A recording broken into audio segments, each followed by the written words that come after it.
Good morning class. Today we are going to start with our fifth chapter of English, that is Everything for the Best. In ancient times, there was a rich and powerful king who ruled over a vast kingdom. Pratap Singh was his advisor as well as close friend. Caravan load brought daily wealth into his capital and his kingdom was well administered by his minister under the guidance of Pratap Singh. The only irritation the king sometimes suffered was to see the ills of famine, epidemic, and wars which man seemed unable to avoid.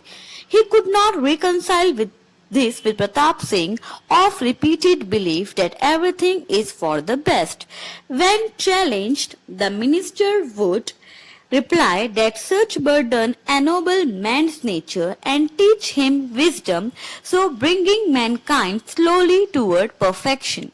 The man was optimistic to the core and no hardship in life had any discouraging effect on him because he would always look at the positive side of the worst adversity.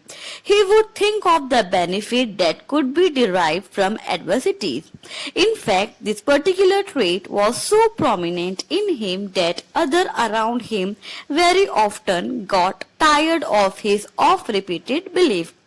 One day, the king and Pratap Singh went out riding on a hunting expedition to a dense forest. They pursued a deer in the forest and were soon lost deep in the jungle. Feeling thirsty and hungry, they began to look for the water. At length, they discovered a solitary wood apple. When the king tried to cut the apple, as luck would have it, the sword slipped from his hand and he cut off his finger. The king let out a piercing cry of pain. He was aghast when he saw the bleeding finger.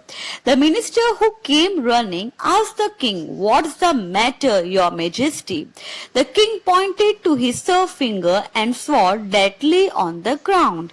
Picking up the sword, the advisor in his characteristic way was about to say his favorite statement. "So everything is for the best, isn't it?" asked the king ironically. The advisor was on as calm as ever. "With due respect," he answered, "yes, your majesty, it may be a blessing in disguise.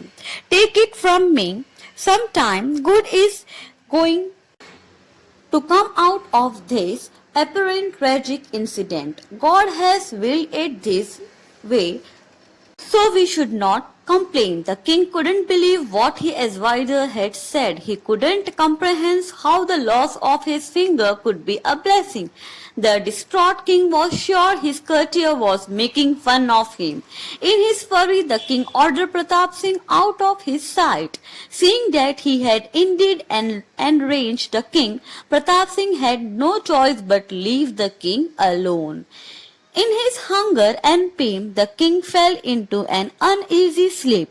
As he lay at the floor of the tree, he was discovered by the tribesmen of the jungle, who in the last day of their great annual festival were seeking a sacrificial victim for the tiger goddess. They were delighted to find such a handsome victim. They seized the king, bound his hand and feet and carried him away. The warriors were in their colorful costume with plumes and holding the spear upright in the reverence to their royal prisoner. They marched to the chief palace. The tribal soldiers presented their booty to the chief, who judged the prisoner was indeed of royal blood. He was pleased with his minion prize catch. He decided that blue blood would be an excellent offering to the supreme deity. Therefore he sent for the tribal priest, an old man who came in soon afterward. As was the custom, the tribal priest had to approve of all offering to the deity. It was his duty to see that each offering was perfect in all respects. Seeing that a king was going to be the object of sacrifice on that day, the priest did not inspect the prisoner from head to toe. Instead, he ordered that the process be started without delay. They took the king to the altar. After some wild dancing, the final sacrificial preparation began with the smearing of red and yellow powder over the victim's forehead, feet and hand. However, it was during the anointing of the body that the old priest noticed that something was amiss. One of the fingers of the king's left hand was missing. He shook his head and said in his sonorous voice, "I am sorry, Your Royal Highness, we cannot proceed with the sacrifice. The deity will accept only those who are whole-bodied. The body should not have any blemishes. The prisoner body is imperfect and it is not fit for offering to the deity." The tribesmen fled in horror, for they had nearly presented an imperfect sacrifice and feared the wrath of the goddess. As the king hobbled away as fast as his leg could carry him,